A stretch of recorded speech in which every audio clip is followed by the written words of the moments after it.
네, 첫 소식입니다. 아시아태평양 경제협력체 APEC이 최종 고위관리 회의를 시작으로 경주 공식 일정을 시작했습니다. 21개 회원 정상이 모이는 다자회의와 또 주요국 양자회담까지 세계의 시선이 경주로 쏠리고 있습니다. 나혜인 기자입니다. APEC 공식 주간 첫날 21개 회원국 외교통상 분야 실국장급 관료들이 경주에 모였습니다. 정상회의를 눈앞에 두고 올해 아시아태평양 경제협력체의 성과를 마지막으로 점검할 최종 고위관리회의가 열린 겁니다. We face the important task of concluding the discussions of APEC 2025 and preparing to translate them into the tangible outcomes of the leaders' meeting. 올해 APEC은 인공지능과 인구 구조 변화라는 새로운 도전에 함께 대응하는 방안을 논의해왔습니다. 미국발 관세 전쟁이 국제 무역 질서를 흔드는 가운데 정상회의에서 다자 경제협력이라는 APEC 정신을 재확인할 수 있을지가 관건입니다. 정상회의는 장관급 회의체인 외교통상 합동 강요회의를 거쳐 오는 31일부터 진행됩니다. 이보다 앞서 트럼프 미국 대통령의 방한을 시작으로 한미, 미중, 한중 등 굵직한 양자 정상회담이 숨가쁘게 이어집니다. 회의가 열리는 경주 보문단지 일대에선 주요국 정상의 방한을 가정한 대테러 훈련이 벌어졌습니다. 교통 통제도 강화돼 비표 없는 차량은 아예 보문단지로 들어갈 수 없고 주변 상공엔 비행 금지 구역이 설정됐습니다. 트럼프 대통령이 묵는다고 알려진 경주 힐튼 호텔을 비롯해 정상 숙소 곳곳엔 보안을 위한 가벽과 가림막이 세워졌습니다. 정부는 오늘부터 경주와 영남권 전역에 테러 경보를 3단계인 경계로 격상하고 경찰은 최고 수준인 가포 비상체제에 들어갑니다. YTN 나힌입니다. APEC 정상회의에 앞서 경제인 행사인 APEC 최고 경영자 서밋이 오늘부터 나흘 동안 열립니다. 첫날인 오늘은 각국 정상급 인사와 주요 기업인들이 참석한 가운데 경주 화랑마을에서 환영 만찬이 열립니다. 올해 행사에는 젠슨왕 엔비디아 최고 경영자를 비롯해 세계를 대표하는 기업인 1,700여 명이 참석할 예정이고요. 내일 개막식에는 이재명 대통령이 특별 연사로 참여합니다.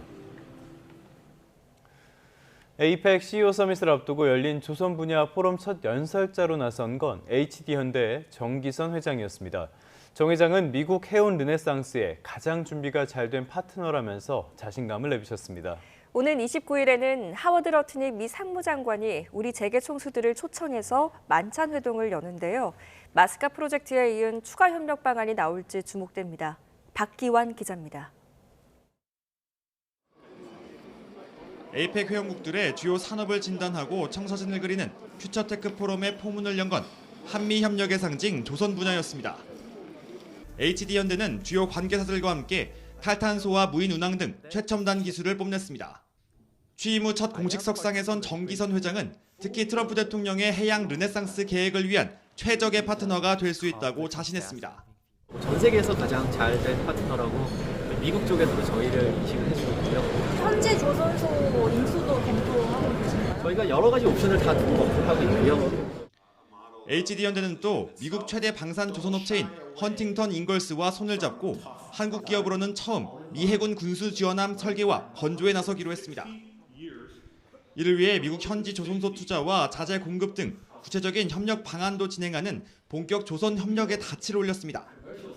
정 회장은 트럼프 대통령이 조선소를 찾을 가능성을 묻는 질문에는 언제든 준비가 되어 있다고 답했습니다. 울산 조선소 방문도 하나요? 그 부분은 아직 확정이 안 됐고요. 저희는 이번이 아니라 언제라도 항상 준비가 되어 있는데. 마스가의 또 다른 한 축인 한화는 구담을 비롯해 방산 분야 포럼을 열고 첨단 기술로 평화를 실현하겠다고 강조했습니다. 세계적으로 신뢰하는 K9 자주포를 비롯하여 대공 방어 체계, 차세대 조선 및 항공우주 역량에 이르기까지 호주, 유럽, 미국, 중동 전역에서 신뢰받는 파트너들과 함께하고 있습니다. 7월 말 대미 통상 합의에 주칫돌이 된 마스가 프로젝트가 본격 항해를 시작했지만 대미 투자 펀드 구성과 자동차 관세를 둘러싼 협의는 여전히 난항을 겪고 있습니다. 이런 가운데 오는 29일 경주에서 이뤄질 하워드 러트닉 미 상무장관과 한국 재계 총수들의 만찬 회동에 관심이 쏠립니다. 러트닉 장관의 초청으로 진행되는 만찬에는 이재용 삼성전자 회장과 최태원 SK그룹 회장, 정의선 현대차그룹 회장 등 주요 그룹 총수들이 참석할 것으로 예상됩니다. 재계가 트럼프 대통령과의 골프 회동에 이어 러트닉 장관과의 만찬까지 지원 사격에 나서는 모양새입니다. 에이펙 CEO 서밋을 계기로 조선과 방산 등 우리 첨단 기업들이 전 세계에 위상을 떨치는 가운데 마스가 프로젝트에 이어 또 한 번 미국과의 관세 협상에서 돌파구를 만들어낼 수 있을지 주목됩니다. YTN 박견입니다. 네, 경제 소식 조금 더 살펴보겠습니다. 코스피가 드디어 4천 고지를 밟았습니다. 시가총액 1위 삼성전자도 사상 처음으로 10만 전자 기록을 썼습니다. 오동건 기자입니다. 코스피가 사상 최초로 4천을 돌파했습니다. 3,999로 개장한 코스피는 개장 직후 4천을 돌파한 데 이어 불과 39분 만에 4,030선을 넘어섰고 2.57% 오른 4,042.83으로 마감했습니다. 지난주 금요일 3,900을 넘긴 지 1거래일 만으로 외국인과 기관이 8천억 넘게 순매수하며 상승세를 견인했습니다. 2005년을 2,400으로 출발한 코스피는 연초 대비 68% 상승률을 기록했습니다. G20 국가 중 최고 상승률입니다. 미 연준의 금리 인하와 미중 무역 협상 타결을 향한 기대감에 지난주 금요일 뉴욕 증시가 모두 사상 최고치로 마감하자 훈풍이 국내로 이어졌습니다. 반도체 호황에 대한 기대감도 주가를 끌어올렸습니다. 많은 이제 전문가들이 하는 얘기는 이제 28년도 돼야 공급이 는다. 그러니까 공급은 줄고 이렇게 수요는 느는 사이클이 이제 27년까지 이어진다는 거죠. 그런 관점으로 보면 이 반도체 업황 자체는 뭐 적어도 내년까지는 굉장히 좋은 그림이 계속 이어지지 않겠냐 이렇게 생각. 반도체 투톱의 활약이 두드러졌습니다. 삼성전자는 이재용 회장 취임 3주년을 맞이한 날 사상 처음으로 10만 원을 돌파했습니다. 삼성전자는 3.24% 오른 10만 2천 원으로 마감했고 SK하이닉스도 4.9% 상승한 53만 5천 원으로 사상 최고가를 새로 썼습니다. 에이펙 정상회의에 참석하는 트럼프 대통령이 조선소를 방문할 수 있다는 가능성에 조선주도 일제히 상승했습니다. 코스닥도 2.22% 올라 1년 6개월 만에 900선을 회복했습니다. YTN 오동건입니다.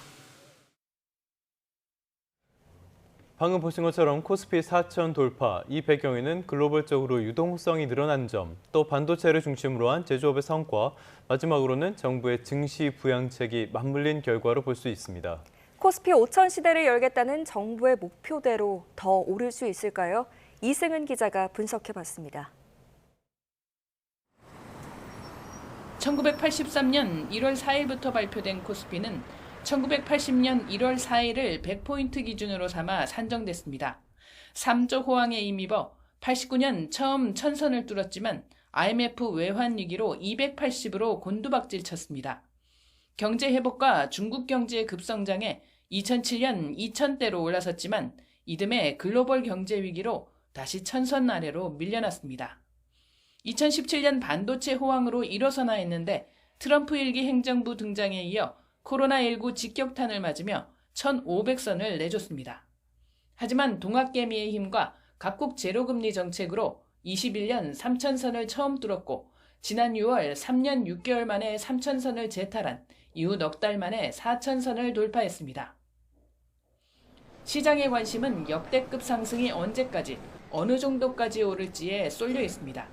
전문가들은 현재 3저, 그러니까 저달러, 저유가, 저금리 조합이 재현되고 있다는 점에 주목합니다.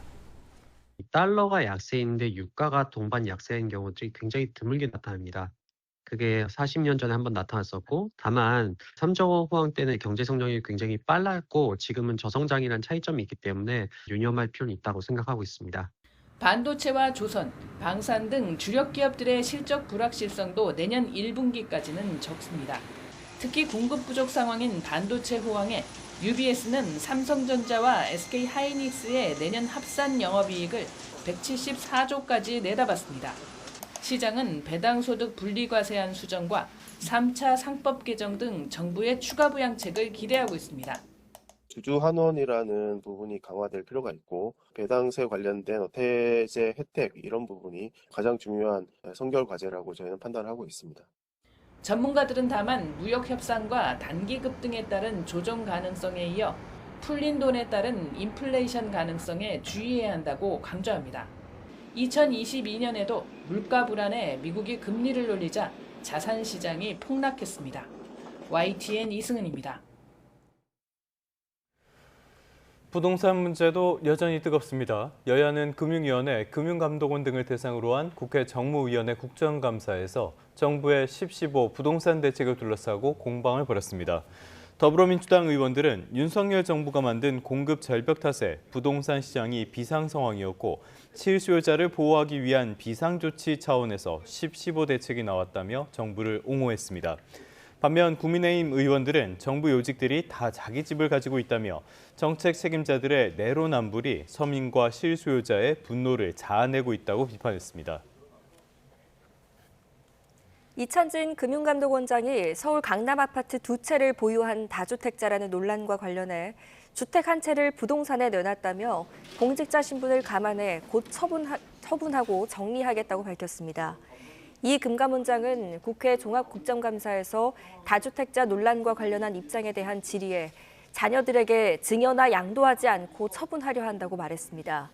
이 원장은 지난 21일 금감원 국감에서는 가족들이 아파트 2채에 공동 거주하고 있으며 이 중 한 채는 자녀에게 양도하겠다고 발언한 바 있습니다. 이와 관련해 이 원장은 많은 국민이 주택 문제로 고통을 겪는 시점에 그런 발언이 매우 부적절했다며 공직자로서 진심으로 사과드린다고 말했습니다. 논란이 되는 인물은 또 있습니다. 2억 원 금융위원장인데요. 이 위원장은 개포동 재건축 아파트를 갭 투자했다는 지적과 관련해 무겁게 받아들인다면서 평생 1가구 2주택으로 살아왔고 앞으로도 그럴 것이라고 밝혔습니다. 이 위원장은 국회 국정감사에서 해외로 나가 국내에 체류할 수 없는 부분이 있었다며 이같이 말했습니다. 다만 개인 2억 원에게 질의한 것이 아니라 공직자 2억 원에 질의한 것임을 알고 있기에 굉장히 무겁게 받아들인다고 강조했습니다. 국회 과방위원장인 더불어민주당 최민희 의원의 자녀 축의금 논란이 계속 잦아들지 않고 있습니다. 야권은 김영란법을 넘어 뇌물죄라며 법적 조치를 예고했습니다. 박희재 기자가 보도합니다. 국회 과방위원장인 민주당 최민희 의원 자녀 결혼식이 열린 지 열흘이 지났지만 파장은 여전합니다.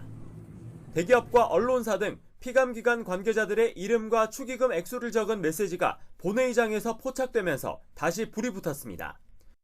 최 의원은 축의금을 돌려주는 거라고 강조했는데 국민의힘은 받은 순간 뇌물이라며 김영란법 위반과 묶어 법적 조치를 예고했습니다. 돌려주더라도 뇌물죄가 성립한다라고 하는 것이 법조계 중론입니다. 사적인 축의금 정리 의무를 보좌진한테 시킨 거, 이거 명백한 갑질 아닙니까? 야권은 전선도 넓혔습니다. 대통령실 우상호 정무수석 아들이 지난 주말 국회에서 결혼을 강행했다면서 민주당의 경조사 재테크는 부패의 관행이자 민낯이라고 비판했습니다. 이재명 대통령 아들의 청첩장에도 계좌번호가 포함돼 SNS에서 확산되었습니다. 대통령의 경우에는 그 규모가 얼마였을지. 더불어민주당은 축의금을 반환하면서 국민 눈높이에 맞게 처신했다고 감싸면서도 복잡한 심경을 감추지 못했습니다. 공직자로서 당연히 해야 할 국민의 눈높이에 맞는 그런 처신이라고 그렇게 생각을 합니다.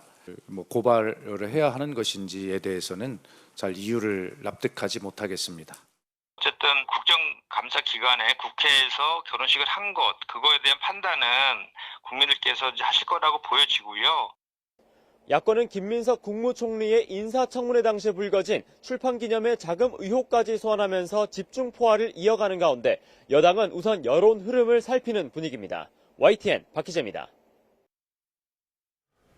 현직 대통령의 형사재판을 멈추도록 못 박는 이른바 재판중지법이 더불어민주당 내에서 다시 힘을 얻고 있습니다. 아직은 개인 의견이라고 선을 긋고 있지만 국민의힘은 실제 법안 처리에 나선다면 정권도 중단될 것이라고 경고했습니다. 임성재 기자입니다.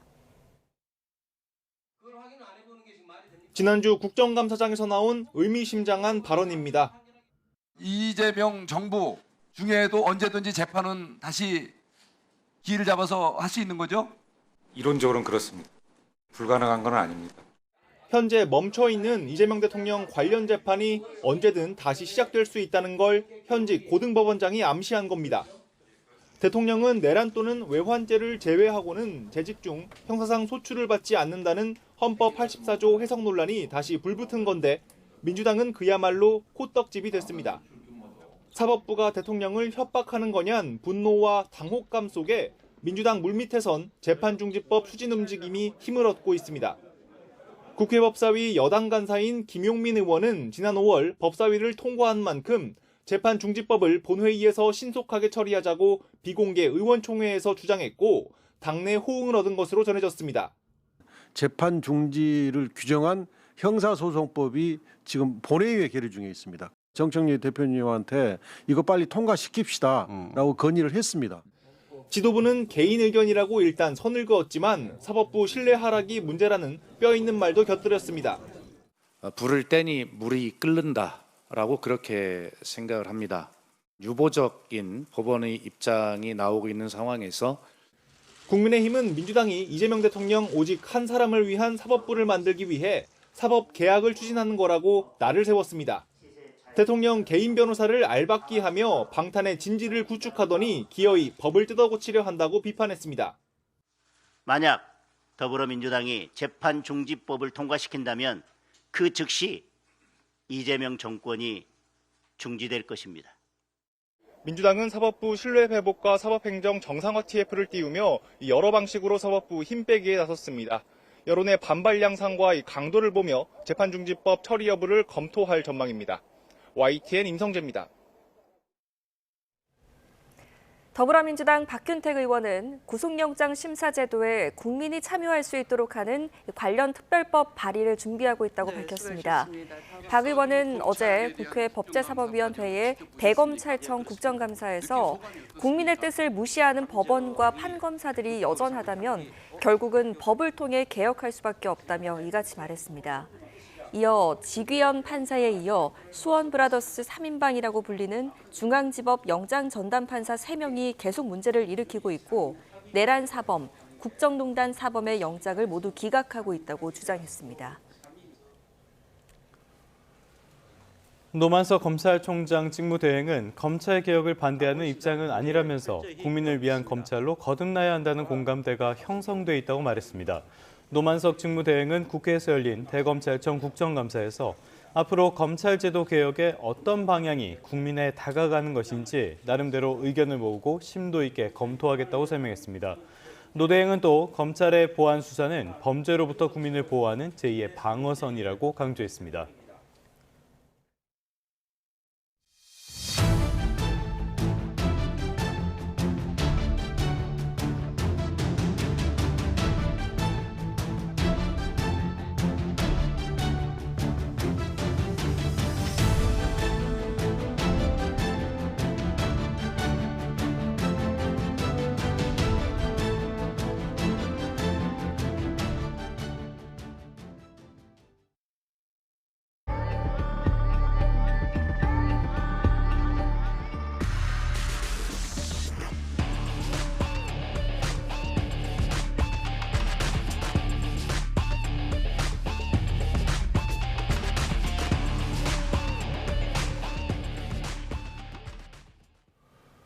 네, 초겨울 추위가 절정에 달했습니다. 중부 내륙 곳곳이 영하권으로 떨어졌고요. 서울은 올가을 최저 기온을 경신했습니다.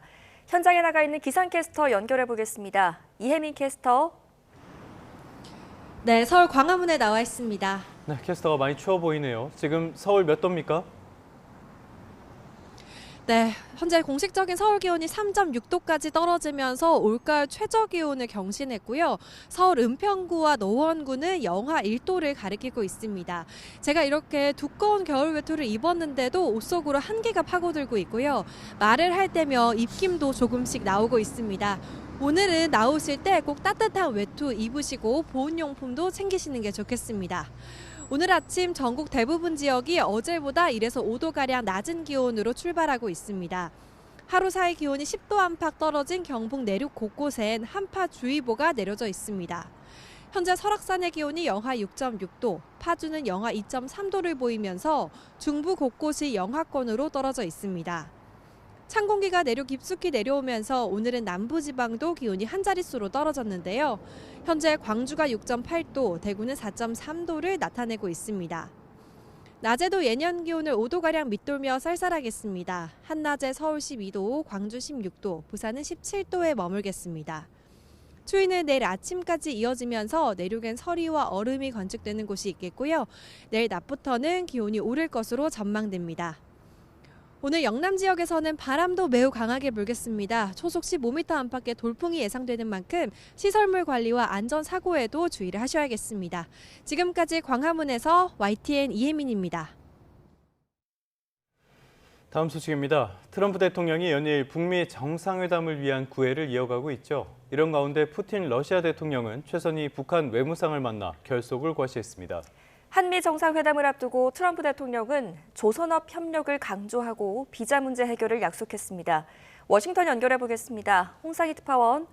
트럼프 대통령이 김정은 국무위원장과의 만남을 희망하고 있는 상황인데 푸틴 러시아 대통령은 최선희 외무상을 만났습니다. 어떤 이야기 나눴습니까? 네, 최선희 북한 외무상은 현지 시간 27일 러시아 크렘린궁에서 블라디미르 푸틴 러시아 대통령을 만났습니다. 먼저 두 사람의 대화부터 들어보시겠습니다. Мы с ним в Пекине поговорили подробно о наших отношениях, о перспективах развития. Все идет по плану, там они очень тоже. 그때 따뜻한 만남을 가졌다는 거 전해 들었습니다. 네, 러시아 외무부는 앞서 진행된 세르게이 라브로프 외무장관과 최선희 외무상과의 회담에서 양국이 전 세계 긴장의 원인은 미국과 동맹의 공격적 행동 때문이라는데 같은 이해를 밝혔다고 표명을 했습니다. 트럼프 대통령이 김 위원장과 만날 의향을 강조한 상황에서 북러가 미국을 비난하고 러시아의 북한에 대한 지지를 재확인한 겁니다. 크렘린궁은 푸틴 대통령과 최선희 외무상과의 대화 내용은 공개하지 않았습니다. 하지만 이 만남에서 최 외무상이 북미 정상회담에 대한 북측의 입장을 전달하고 러시아의 의사를 물었을 가능성도 있는데요. 최선희 외무상은 러시아를 방문한 뒤 29일까지 벨라루스에서 열리는 유라시아 안보 국제회의에 참석할 예정입니다. 이번 북러 접촉이 미국에 대한 양국의 결속력을 과시한 것인지 아니면 북미 정상회담을 긍정적으로 논의한 것인지는 좀 더 지켜봐야 할 것 같습니다. 네, 내일 한미 정상회담이 예정돼 있는데요. 이 자리에서 무역협상 타결 가능성에 대해서 미국이 신중한 입장을 내놨네요. 네, 스콧 베선트 미 재무장관은 일본으로 향하는 전용기 안에서 정상회담이 열리는 29일까지 한미 무역협상이 마무리될 수 있을 것 같냐는 질문에 아직 아닌 것 같다고 말했습니다. 우리 정부와 마찬가지로 타결 지연 가능성을 언급한 건데요. 트럼프 대통령은 이 자리에서 한미 무역협상에 난항이 있느냐는 질문에 그렇게 보지 않는다고 말했습니다. 트럼프 대통령은 그러면서 조선업 협력의 필요성을 강조했는데요. 미국은 더 많은 배를 만들기를 원하고 수많은 회사가 미국에서 선박 건조를 시작할 거라고 말했습니다. 제이미슨 그리어 미 무역대표부 대표도 한국이 미국에 조선업 투자 계획을 가지고 있다면서 현재 한국의 대미 투자 이행 방안을 논의하고 있다고 말했습니다. 우리나라는 조선업 분야에서 1,500억 달러 규모의 대미 투자 펀드 조성에 이미 합의를 했고 현재는 총 3,500억 달러, 500조 원 규모의 대미 투자 구성 방식 등을 놓고 이 막바지 협상에서 진통을 겪고 있는 상황입니다. 트럼프 대통령이 조선업 협력을 강조하면서 이번 정상회담에서 돌파구를 마련할 가능성에도 관심이 모이고 있습니다. 트럼프 대통령은 또 지난 9월 조지아주 한국 근로자 300여 명 구금 사태와 관련해 외국 전문가를 위한 새 비자 계획을 만들고 있다고 밝혔는데요. 이 트럼프 대통령은 현재 외국 기업이 미국에 짓고 있는 공장이 많다며 복잡하고 정교한 장비를 만들기 위해 전문가들을 데리고 와야 하고 이들을 위한 새로운 계획을 세우고 있다고 말했습니다. 들어보시겠습니다. They've got to bring people in with them for a period of time. They'll teach our people how to do it, but even for a fairly long period of time, they're going to need expertise to be successful. We want them to bring in experts, and that's the way it is. 또 한편 모레 미중 정상회담에서 무역 협상이 타결될지도 관심인데 양국의 외교수장이 전화 통화를 했죠. 네, 왕이 중국 공산당 중앙외사판공실 주임 겸 외교부 부장과 마코 루비오 미 국무장관이 어제 전화통화에 나섰습니다. 통화에서 왕 주임은 미국을 향해 걸핏하면 압박하는 방식을 벌인다면 중국과 미국의 관계가 안정되고 앞으로도 나아갈 수 있을 거라고 말했습니다. 그러면서도 시 주석과 트럼프 대통령은 교류와 상호 존중을 이어왔고 이것이 양국의 전략적 자산이라고 밝혔는데요. 또 최근 중국과 미국의 경제무역 관계에 우여곡절은 있었지만 쿠알라룸푸르 회담에서 무역 현안 해결을 위한 프레임워크 합의에 도달했다고 설명했습니다. 마코 루비오 미 국무장관도 통화에서 미중 관계는 세계에서 가장 중요한 양자 관계라며 세계에 긍정적인 신호를 보내기를 기대한다고 밝혔습니다. 앞서 트럼프 대통령은 일본으로 향하는 전용기 안에서 미중 협상과 관련해 느낌이 좋다며 협상이 합의에 이를 것이라고 생각한다. 이런 말을 했는데요. 6년 만에 성사된 정상회담에서 트럼프 대통령과 시진핑 주석은 무역 합의의 틀을 논의하고 히토리와 펜타닐, 중국의 미국산 농산물 수입 등도 논의할 계획입니다. 지금까지 워싱턴에서 전해드렸습니다. 아세안 정상회의 참석자 말레이시아를 방문한 이재명 대통령이 캄보디아 정상과의 회담에서 한국인 대상 스캠 범죄에 대응하는, 그러니까 코리아나 전담반을 운영하기로 뜻을 모았습니다. 아세안 국가들을 향해선 교류 확대와 초국가 범죄 공동대처를 표방하는 이른바 CSP 구상을 제시했습니다. 정인용 기자입니다. 이재명 대통령이 아세안 정상회의를 계기로 말레이시아를 찾은 캄보디아 훈 마네트 총리와 한자리에 마주 앉았습니다. 최근 캄보디아 범죄단지 내 우리 국민 상대 범죄로 우려가 커진 가운데 열린 회담이었던 만큼 온라인 신용사기, 이른바 스캠 문제가 화두가 됐습니다. 이 대통령은 캄보디아 당국의 스캠 범죄 대응 공조에 감사를 표했고 훈 총리도 한국인 대학생 사망 사건에 위로를 전하며 화답했습니다. 이 스캠 범죄 때문에 우리 국민들 전체가 매우 예민한 상태인데 우리 캄보디아 당국이 대한민국 국민들에 대해서 각별한 배려를 했습니다. Their well-being and concern is our priority. 양국은 특히 한국 경찰 파견 규모와 운영 방식을 확정해 한국인 전담 한 캄보디아 코리아 전담반을 다음 달부터 현지에서 가동하기로 합의했습니다. 곧바로 이어진 아세안 정상회의에서도 이 대통령은 조직적 범죄 단지로 청년들이 희생양이 되고 있다며 이 문제를 지적했습니다.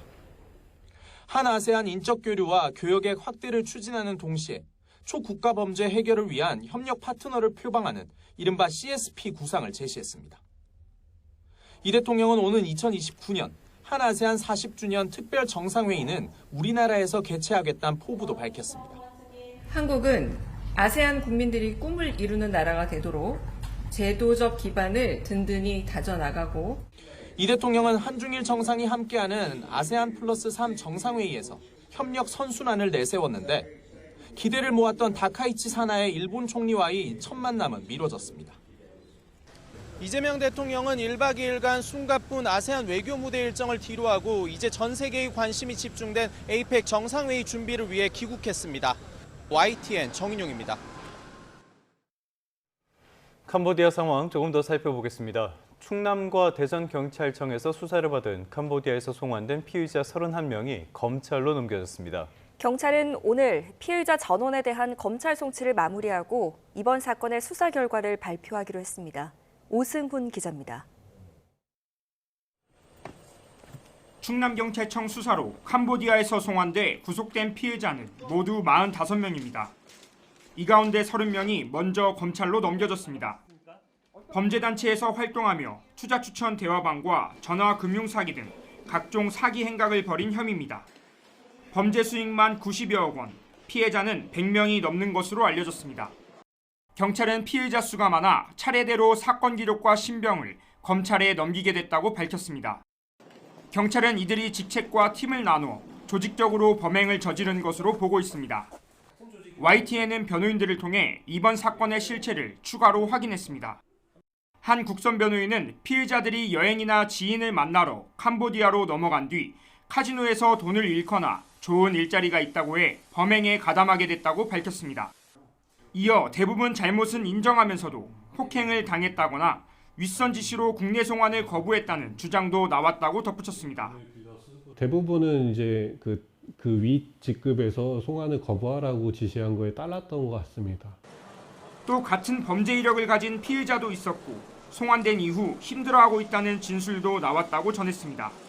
전과가 동종 전과, 그러니까 보이스피싱 전과가 있는 분들도 좀 있었습니다. 혼란스럽고 좀 많이 힘들어하는, 정신적으로 힘들어하고 있었습니다. 또 다른 전화금융 사기 사건으로 대전경찰청에서 수사받은 송환 피의자 1명은 사기 방조 혐의로 구속 송치됐습니다. 충남경찰청은 피의자 45명에 대한 송치를 마무리하고 이번 사건에 대한 수사 결과를 발표할 예정입니다. YTN 오승훈입니다. 경찰이 올해 접수된 캄보디아 납치 실종 의심 사건 가운데 160여 건에 대해 범죄 관련성 여부 등을 확인하고 있습니다. 경찰청은 어제 정례 기자간담회에서 지난 23일까지 경찰청과 외교부에 접수된 관련 신고 513건 가운데 162건에 대해 안전 여부와 범죄 연관성을 확인하고 있다고 밝혔습니다. 경찰은 전체 신고 가운데 295건은 대상자가 귀국했고 나머지 218건 가운데 56건은 안전 여부가 확인됐다고 설명했습니다. 국내 은행의 캄보디아 현지 법인들이 캄보디아 범죄 배후로 지목된 프린스 그룹에 지급한 이자만 14억 원이 넘는 것으로 나타났습니다. 국민의힘 강민국 의원실이 금융감독원에서 제출받은 자료를 보면 전북은행과 국민은행, 신한은행, 우리은행 등 4개 은행은 프린스 그룹의 예금 이자로 14억 5,400만 원을 지급했습니다. 지금 이들 은행에는 프린스 그룹의 자금 911억 7,500만 원이 예치돼 있고요. 국제 제재에 따라 은행들이 자체 동결한 상태입니다. 캄보디아 자금 세탁 중심지로 지목된 현지 가상자산 거래소와 국내 가상자산 거래소 사이에 지난해 달러 스테이블코인 유출입이 급증했던 것으로 나타났습니다. 국회 정무위원회 소속 국민의힘 이양수 의원이 금융감독원에서 받은 자료를 보면 지난해 국내 5대 가상자산 거래소와 캄보디아 후이원 개런티 간 코인 유출입 규모가 128억 645만 원으로 집계됐습니다. 한 해 전인 2023년 922만 원에서 1,400배 가까이 증가한 수치입니다. 경제 한 줄 뉴스입니다. 올해 4분기 은행권의 가계대출 문턱이 계속 높아질 것으로 보입니다. 최태원 SK그룹 회장과의 이혼이 확정된 노소영 아트센터 나비관장이 SK 특수관계인에서 제외됐습니다. SK 쉴더스 해킹으로 민간 기업 120곳과 다수의 공공기관 정보가 외부에 유출된 것으로 파악됐습니다. 온라인 예약 레일바이크, 모노레일의 상당수가 천재지변 발생 시 환불 규정을 명시하지 않는 등 소비자에게 불리한 위약금 조항을 두고 있는 것으로 나타났습니다. 국세청은 올해 2,000명을 대상으로 인공지능 교육을 하고 AI 대전환을 주도할 핵심 인력 100명을 전문가로 양성하겠다고 밝혔습니다. 지금까지 경제 한 줄 뉴스였습니다. 국내에서 아프리카 우물 사업을 지원한다며 돈을 모금한 뒤에 이 자금 가운데 일부를 이슬람 테러 단체에 지원한 혐의를 받는 우즈베키스탄인이 구속됐습니다. 경찰은 모금한 돈 가운데 일부가 팔레스타인 무장정파 하마스에 유입된 것으로도 확인했습니다. 김희영 기자입니다. 축구장에 모인 사람들이 힘껏 트로피를 치켜듭니다. 평범한 자선 축구대회로 보이지만 실상은 전혀 딴판이었습니다. 20대 우즈베키스탄인 A씨가 이슬람 테러 단체를 지원하기 위해 가짜 모금 행사를 연 겁니다. 유엔이 지정한 테러 단체인 KTJ를 따르던 A씨는 위장 자선단체 2곳을 통해 지난 2022년 2월부터 최근까지 9억 5천만여 원을 끌어모았습니다. 보통 중동 접경 지역 난민과 아프리카 우물 사업을 지원한다는 명목이었습니다. 하지만 사실이 아니었습니다. 진짜 목적은 이슬람 테러 단체 지원이었습니다. A씨는 계좌이체와 카드 결제를 포함해 현금과 테더 코인을 받아 일부를 테러 단체로 넘겼습니다. 경찰은 팔레스타인 무장단체 하마스의 가상자산 지갑으로 2,700만 원 정도가 흘러들어간 사실을 확인했다고 밝혔습니다. 테러 단체와 관련된 모금 액수로는 지금까지 국내에서 확인된 금액 중 최대이며 테러 단체에 지원한 금액 역시 최대입니다. A씨는 인스타그램에 선동 구호를 올리는 등 극단적인 이슬람 사상을 가진 것으로 파악됐습니다. 한국에는 7년 전 유학생 비자로 들어왔는데 3년 전 테러 자금 지원 혐의로 자국에서 징역형을 선고받고 수배되면서 2년 전부터는 난민 신청 자격으로 우리나라에 체류해왔습니다. 우물 사업을 가장에 하는 그 자선단체 모금액이 테러 단체로 들어간다는 보고는 국제사회에서는 이러한 부분들을 계속 우려하고 있었고 현실적으로 실행이 되고 있다는 게 입증된 것이죠. A씨를 구속 송치한 경찰은 모금한 돈의 구체적인 사용처와 공범이 있는지, 기부자들도 혐의가 있는지 등에 대해 추가 수사를 이어갈 방침입니다. YTN 김희영입니다. 시작부터 잦은 고장으로 승객 탑승을 중단한 한강버스가 한 달 만에 운항을 다시 시작합니다. 성능 안정화 시범 운항을 마친 한강버스는 운항 시작 시간을 앞당기고 결항 대비책도 보강했다고 자신했습니다. 양희력 기자가 취재했습니다. 정식 운항 열 하루 만에 중단을 선언한 한강버스가 이번 주말부터 다시 운항을 시작합니다. 승객을 태우지 않기로 결정한 지 한 달여 만입니다. 한강버스는 그동안 성능 안정화를 위한 시범 운항을 진행해왔습니다. 서울시 미래한강본부는 300차례 넘게 실제 운항 여건과 동일한 훈련을 반복해 안정성과 서비스 품질을 보강했다고 설명했습니다.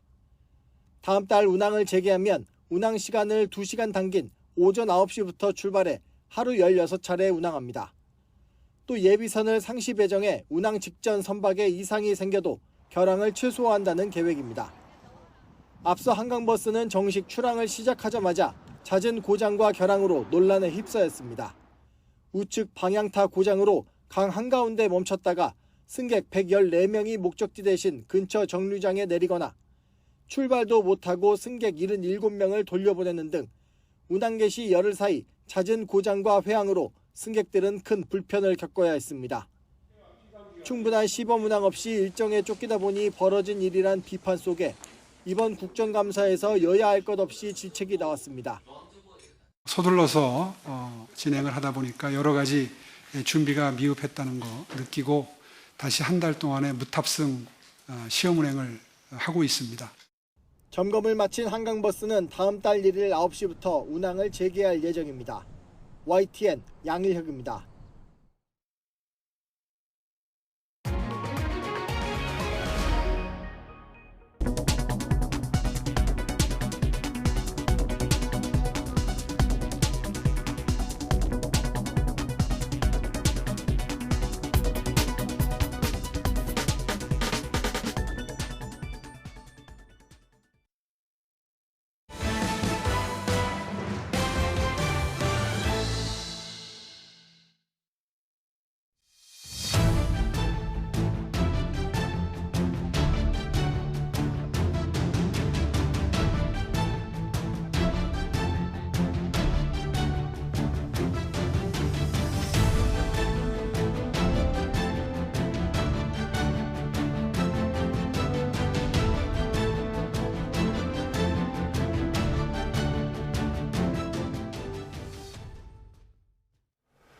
네, 내일 트럼프 대통령이 우리나라를 찾습니다. 이번 방한을 계기로 김정은 위원장과의 만남이 6년 만에 성사될지에도 전 세계의 관심이 집중되고 있습니다. 트럼프 대통령은 김 위원장을 만나게 되면 방한 기간을 연장해서 그쪽으로 갈 수 있고 또 대북 제재 문제도 논의할 수 있다고 언급하면서 러브콜 수준을 더 끌어올렸습니다. 신호 기자입니다. 말레이시아 방문을 마치고 일본으로 향하는 전용기에서 트럼프 대통령이 김정은 위원장과 만나고 싶다는 뜻을 다시 밝혔습니다. 내일부터 모레인 30일까지로 돼 있는 방한 일정 연장도 언급했습니다. Would you extend your trip in Asia in order to meet with him? Well, I hadn't thought of it, but I think the answer would be yeah, I would do that, sure. It's our last stop, so it's pretty easy to do, yeah. 김 위원장을 만나러 그쪽으로 갈 수 있다는 말도 덧붙였는데 현실적으로 북한보다는 판문점을 가리킨 것으로 볼 수 있습니다. If you'd like to meet him around, I'll be in South Korea, so I can be right over there. 김 위원장이 자신과의 만남에서 얻을 수 있는 당근까지 구체적으로 제시했습니다. What could the U.S. offer him at this point? Well, we have sanctions. That's pretty big to start off with. I would say that's about as big as you get. 회담의 일정과 장소, 의제까지 언급한 거라 지금까지 트럼프 대통령이 김 위원장과의 회담 의지를 밝힌 여러 차례 발언 가운데 가장 진전된 수준으로 평가됩니다. 그렇지만 6년 전 김정은과 트럼프의 회동 역시 비핵화와 관계 정상화, 대북 제재 완화 문제 등을 놓고 이루어진 세 번째 만남이었지만 아무런 성과가 없었다는 점을 두 정상 모두 잘 알고 있습니다. 북미 정상회담마다 핵심적 역할을 했던 최선희 외무상이 러시아와 벨라루스를 방문 중이라는 점도 이번에는 미국과의 정상회담에 관심이 없다는 걸 일부러 보여주는 움직임으로 해석할 수 있습니다. 트럼프 대통령이 30일 오전 부산에서 시진핑 주석을 만나는 것 말고는 저녁 출국 전까지 별도 일정을 잡지 않은 가운데 북한이 그때까지 어떤 반응을 내놓을지 관심이 쏠립니다. YTN 신호입니다. 네, 방금 보신 것처럼 트럼프 대통령의 방한을 계기로 북미 정상회담이 성사될지 이 부분에 관심이 쏠리고 있습니다. 이런 가운데 푸틴 러시아 대통령과 최선희 북한 외무상이 만났습니다. 푸틴 대통령은 북러 관계가 계획대로 발전되고 있다고 밝혔고 최 외무상도 북러 관계가 새로운 수준으로 높아졌다며 밀착을 과시했습니다. 런던 조수현 특파원입니다. 푸틴 러시아 대통령이 크렘린궁을 찾은 최선희 북한 외무상을 환한 미소로 맞이합니다. 바쁘신 데 만나줘서 감사합니다. Большое удовольствие видеться с вами. Самые наилучшие пожелания передавайте. 그 제일 좋은 인사를 보내십시오. 푸틴 대통령은 최 외무상에게 북러 관계가 계획대로 발전하고 있다고 말했습니다. Мы с ним в Пекине поговорили подробно о наших отношениях, о перспективах развития. Все идет по плану. 그때 따뜻한 만남 가졌다는 거 전해 들었습니다. 면담에는 세르게이 라브로프 외무장관과 유리 우샤코프 크렘린궁 외교정책 보좌관도 배석했는데 양측의 대화 내용은 공개되지 않았습니다. 북미 밀어 관계를 집중 논의하고 김 위원장의 러시아 방문 시기를 조율했을 가능성도 있습니다. 또 트럼프 대통령이 방한을 앞두고 북미 정상회담 의향을 강하게 밝힌 데 대한 의견도 교환했을 것으로 보입니다. 최 외무상은 앞서 라브로프 장관과 회담하며 북러 관계가 새로운 수준으로 높아졌다고 평가했습니다. 특히 북한 노동당 창건 80주년 등을 맞아 러시아 대표단이 방문하고 과학, 보건, 체육 분야에서 교류가 활발히 진행되고 있다고 설명했습니다. 러시아 외무부는 한반도를 비롯한 전 세계 긴장 고조 원인은 미국과 그 동맹들의 공격적인 행동 때문이라는 공감대가 있었다고 밝혔습니다. 트럼프 대통령의 적극적인 구애에도 북한은 여전히 무대응으로 일관하고 있습니다. 특히 대외 정책을 총괄하는 최 외무상이 29일까지 벨라루스에서 열리는 안보회의에 참석할 예정이어서 성사 가능성이 크지 않다는 관측도 나옵니다. 런던에서 YTN 조수현입니다. 네, 이번 에이펙의 경제인 행사 CEO 서밋을 앞두고 경주는 막바지 준비의 한창입니다. 세계 경제인들이 한자리에 모이는 행사인 만큼 국내외의 주요 기업인들도 대거 참석할 예정입니다. 손여정 기자입니다. 에이펙 정상회의 기간 경제인들의 CEO 서밋이 열리는 경주 예술의 전당. 본격적인 개막을 앞두고 주요 기업들의 홍보 부스가 속속 들어섰습니다. 화려한 디스플레이에 자신들만의 정체성을 담고 대표 기술을 전면에 내세웠습니다. 삼성, SK와 같은 국내 기업뿐 아니라 틱톡 등 해외 기업도 이곳에 부스를 설치하고 새로운 기술력과 제품을 선보일 예정입니다. 일부 기업들은 행사장 바깥에 야외 부스를 마련했습니다. 현대차는 신형 수소 SUV를 가져왔고 포스코, 업비트도 다양한 참가자들을 맞이할 준비에 박차를 가했습니다. 식품 업계로선 세계인의 입맛을 사로잡을 기회도 놓칠 수 없습니다. 농심은 인기 애니메이션 K-팝 데몬 헌터스를 내세워 라면 시식 부스를 열었고 교촌 F&B는 치킨 신제품 6,600인분을 준비했습니다. 붓으로 소스를 직접 바르는 정성이 가득한 치킨이거든요. 에이펙에 오시는 여러 정상들한테 저희 한식의 좀 이런 정성을 알리기 위해서 부스를 기획하게 됐습니다. CEO 서밋은 오늘 비공개 환영 만찬을 시작으로 나흘 동안 열립니다. 젠슨 황 엔비디아 최고 경영자를 비롯해 국내외 경제인 70여 명이 인공지능과 반도체 등 다양한 주제로 강연과 토론에 나섭니다. 정상급 인사와 주요 기업인 등 1,700여 명이 한자리에 모이는 만큼 기업들의 홍보 각축전 역시 치열하게 펼쳐질 전망입니다. YTN 손유정입니다. 경주 APEC 정상회의는 각 부처의 공무원들, 기업, 행사, 관계자 등 수많은 이들의 협업 속에서 진행되고 있습니다. 청년들과 자원봉사자 같은 숨은 주역들도 있는데요. 윤웅성 기자가 이들을 만나봤습니다.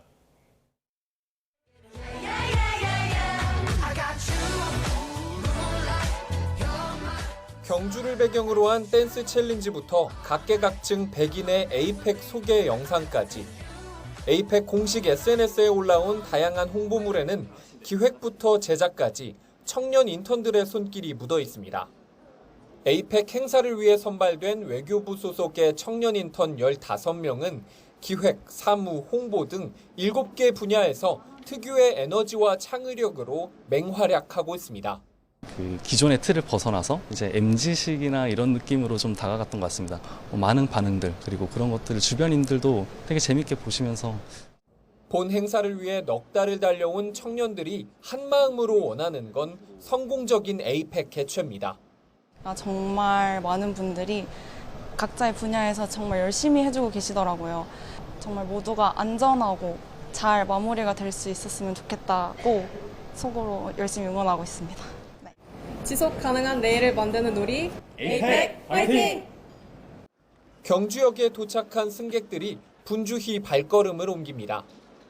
행사장과 관광지가 어디인지, 어떻게 가는지 등 남녀노소 국적 불문, 도움이 필요한 곳엔 자원봉사자들이 있습니다. 특히 한국어가 어려운 외국인들을 위해 영어와 중국어 등으로 안내하는 역할을 주로 맡고 있습니다.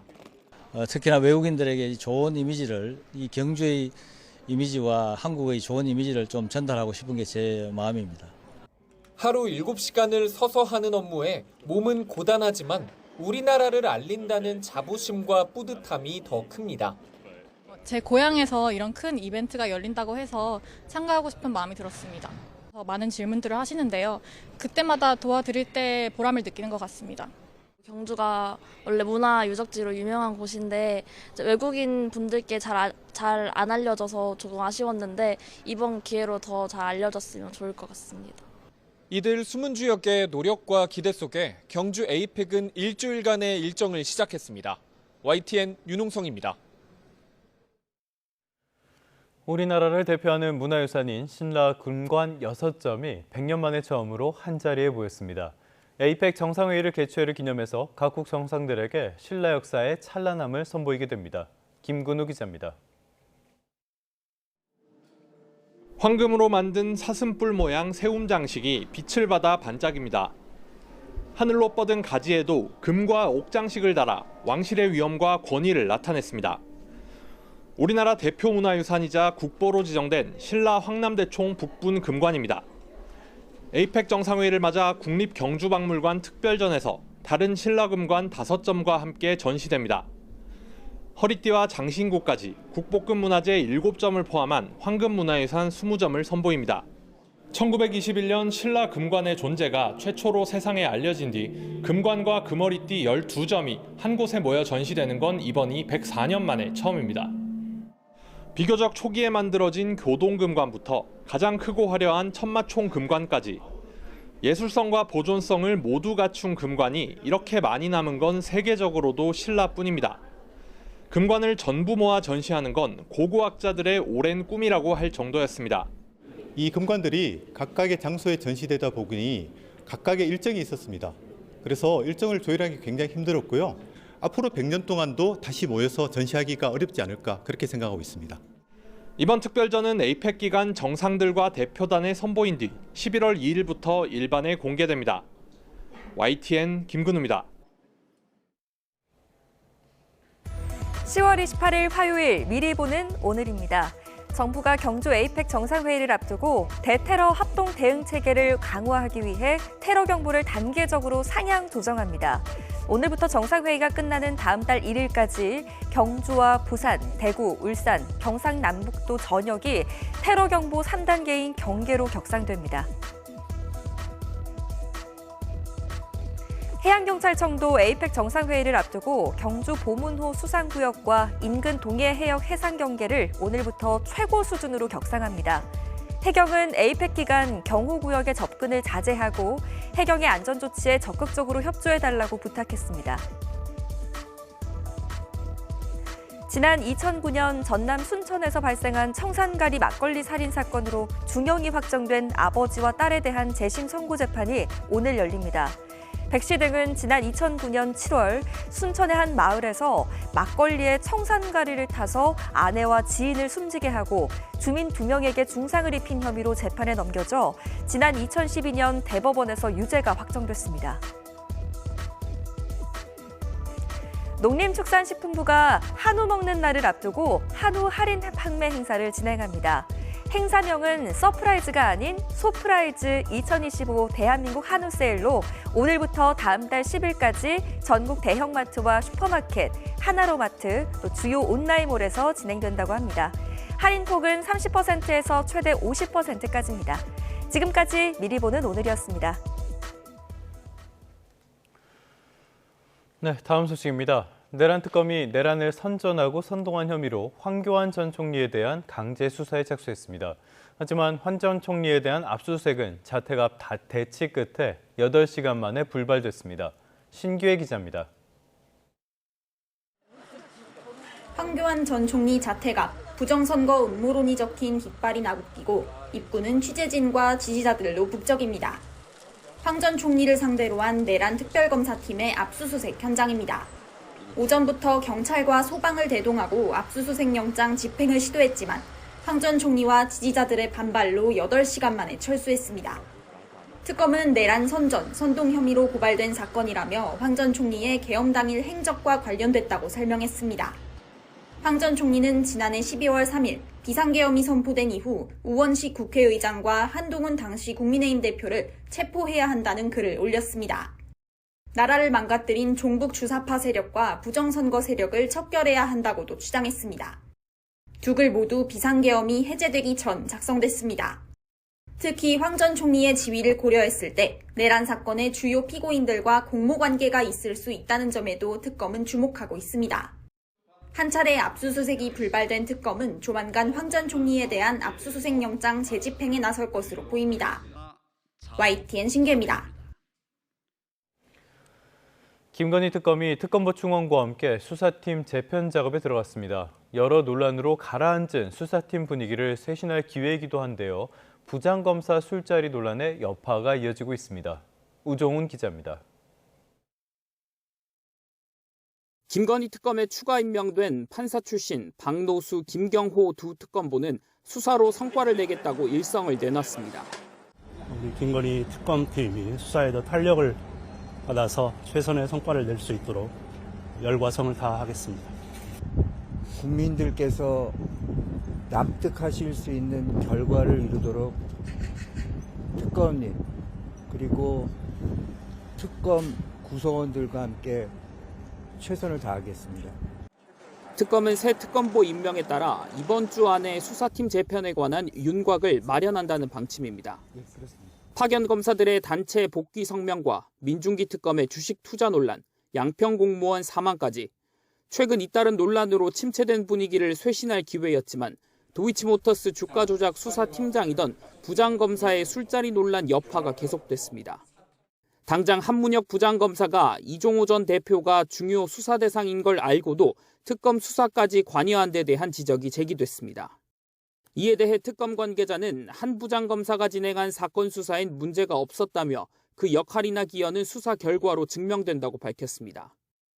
특검이 사진을 입수한 이후 인사까지 열흘 정도 걸린 데 대해선 사진을 제보받은 수사팀이 경위를 파악했고 지휘부는 보고받은 당일 조치했다고 설명했습니다. 또 특검은 논란이 된 사진이 있는 휴대전화를 압수한 최상병 특검에 자료 협조 절차를 진행 중이었다며 사진이 있는 걸 미리 알고도 확보하지 않았다는 주장은 사실과 다르다고 해명했습니다. YTN 우종훈입니다. 김건희 씨가 통일교 측으로부터 샤넬 가방을 받았다는 의혹과 관련해 영부인 교환권과 관련한 손님이 올 것이란 말을 들었다는 샤넬 직원의 법정 증언이 나왔습니다.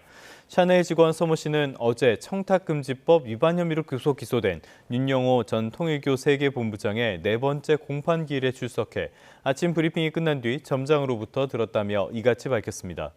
서 씨는 지난 2022년 7월 8일 서울 청담동 샤넬 매장에 방문한 손님에 대해 2명 다 여성이었다며 1명은 단발로 기억한다고 밝혔습니다.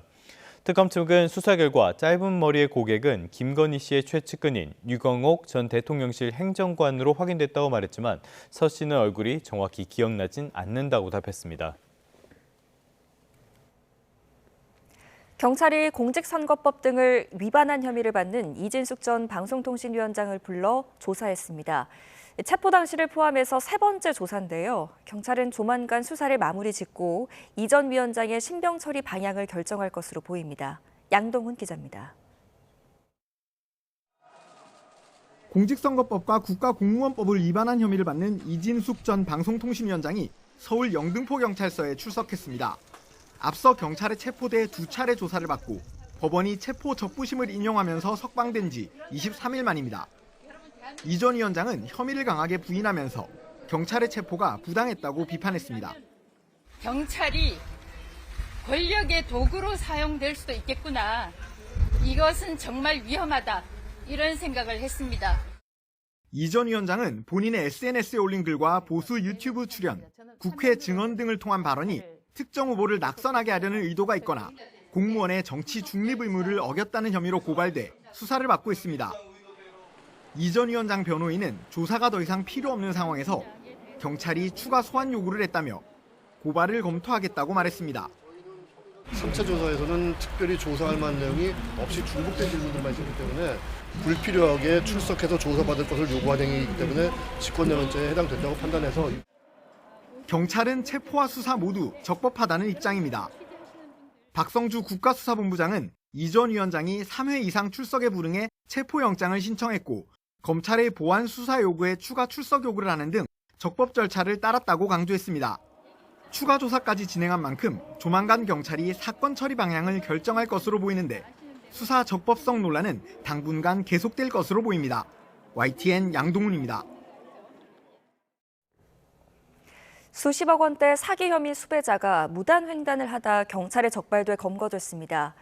서울경찰청 기동순찰대는 아프리카에서 금을 들여오는데 투자하면 수익을 나눠준다고 속여서 90억여 원을 가로챈 혐의를 받는 70대 남성 A씨를 체포했습니다. A씨는 지난 2021년부터 2년 동안 아프리카에서 금 37kg을 가져오는데 운송 비용을 투자하면 한국에서 금을 팔아 수익을 일부 주겠다고 속여서 피해자들로부터 292차례에 걸쳐 96억 3천만 원을 가로챈 혐의를 받습니다. 이 과정에서 A씨는 아프리카 정부 인사와 친분이 있는 것처럼 행동한 것으로 조사됐습니다. 이후 A씨는 지난해부터 도피 생활을 이어갔는데 지난 20일 서울 대림역 근처에서 왕복 4차로를 무단 횡단하다가 경찰에 덜미가 잡혔습니다. 필수 의료 분야 의료진의 의료사고 부담을 덜어주기 위해 정부가 배상보험료 일부를 지원합니다. 보건복지부는 필수의료 의료진 배상보험료 지원 사업 시행을 위해 다음 달 11일까지 사업에 참여할 보험사를 공모한다고 밝혔는데요. 필수의료 분야는 의료사고 위험이 상대적으로 크고 고액 배상으로 이어지는 경우도 많아서 의사들이 필수의료를 기피하는 원인으로 꼽혀왔습니다. 이에 따라 정부는 필수의료 특성에 맞는 배상보험에 대한 보험료를 지원하기 위해 올해 예산으로 50억 2,500만 원을 편성했습니다. 보험료 지원 대상은 필수의료 분야 전문의와 전공이고요.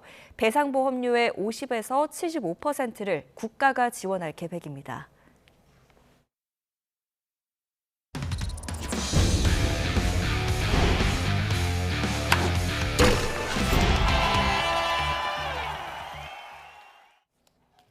화요일 스포츠 뉴스입니다.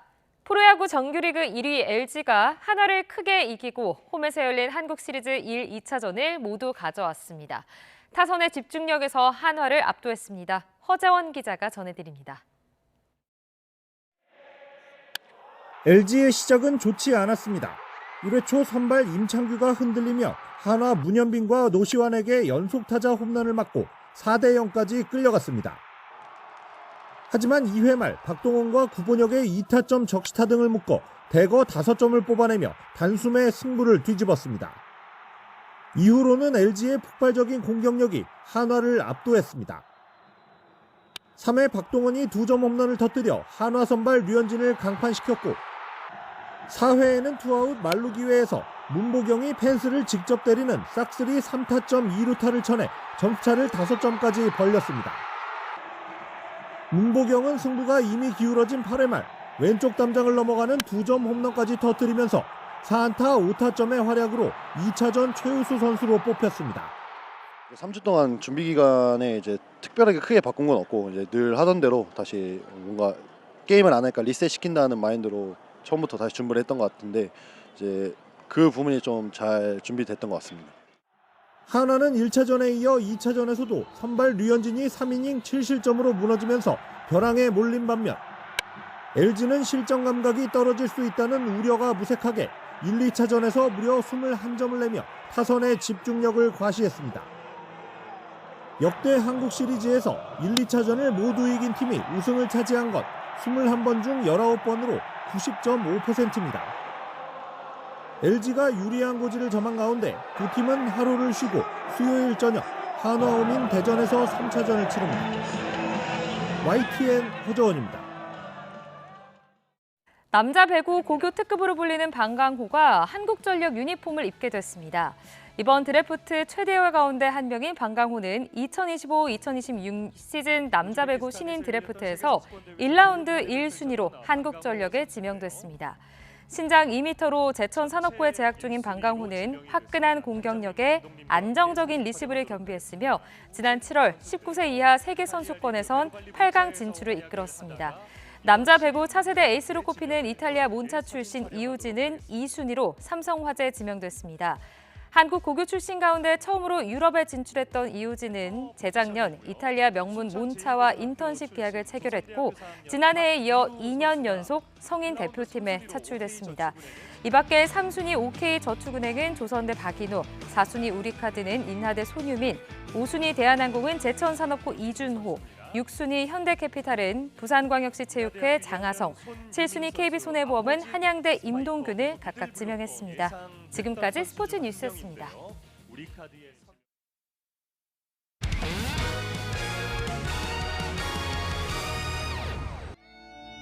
홈팀 인천 유나이티드 리그 선두를 달리고 있는데요. 리그 2위 수원 삼성과 3.7점 차, 그리고 오늘 경기 승리 시에 조기 우승을 확정 지을 수 있습니다. 자, 이때는 교육권을 내 헤란 앞쪽으로 달레이 막아냅니다. 김동호 젠소, 자 스텝오버 막살 쪽 진입 쭉 들어갔어요. 완벽한 솔로 플레이 제르소입니다. 일단 뒤쪽으로 나왔고요. 최승구 꺾어줍니다. 이명주의 크로스 자, 모든 여러 선수들이 기여한 아주 압도적인 득점이었고요. 이명주의 크로스, 무고사의 헤더, 시즌 20골입니다. 인천은 강합니다. 그리고 이렇게 경기가 종료됩니다. 파란 걱정의 항해는 다시 시작됩니다. 네, 상존항에서 강등이 됐습니다. 다시 승격 왕으로, K리그2의 왕으로 K리그1 복귀 준비를 마친 인천 유나이티드입니다. 뉴스타트 3부 잠시 뒤에 계속됩니다.